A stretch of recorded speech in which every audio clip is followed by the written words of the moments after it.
Today, I'm going to show you how to read and program an Intermatic timer. These are commonly used in Florida with indexing valve systems like you see here, because all it takes to run an indexing valve is a switch to turn on and off the water so that it can change to the next zone. Back to the controller. We'll start with this switch on the left here. If we switch it all the way up, that means it's in automatic. If we switch it to the middle, the system won't run at all. If we switch it all the way down, it turns on the system. That's what that switch does. Over here, we have the day wheel pin. It's a big silver pin, and it should always be installed at midnight because I don't know about you guys, but that's when my day changes, at midnight.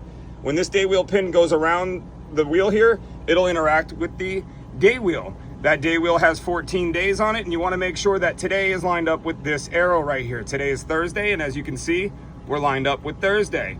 The day wheel pins have two positions: pushed in, which is turned off, and pulled out, which is turned on. I don't mean pulled out completely. I mean, you pull it out, you'll feel it stop. This controller is set up for Monday, Wednesday, and Saturday, 3 days a week to run. Oh, but what time will it start? Well, that's what these pins are for. These little gold pins right here, and each one of these is worth between 12 and 15 minutes, depending on how your clock motor is working behind this little wheel here. This customer has 4 zones, and we'll water each of them between 12 and 15 minutes, starting at just before 5 a.m. if the clock motor is working the way it should be, and it is. And that is how you use and program an Intermatic timer.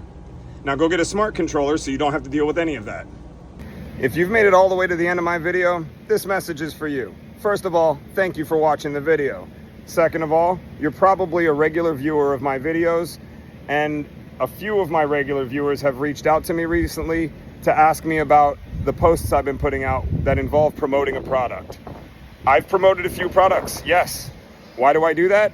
Because I like those products.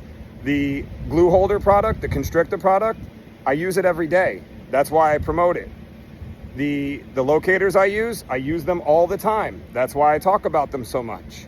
Products that I like, I'm going to talk about on my channels, because I believe that others may find them useful as well. That's why I talk about them. I do make deals with some companies so that we can fund sprinklerdude.org and all of the other things that make Sprinkler Dude work. There's a few things I have to pay for to continue making this all work.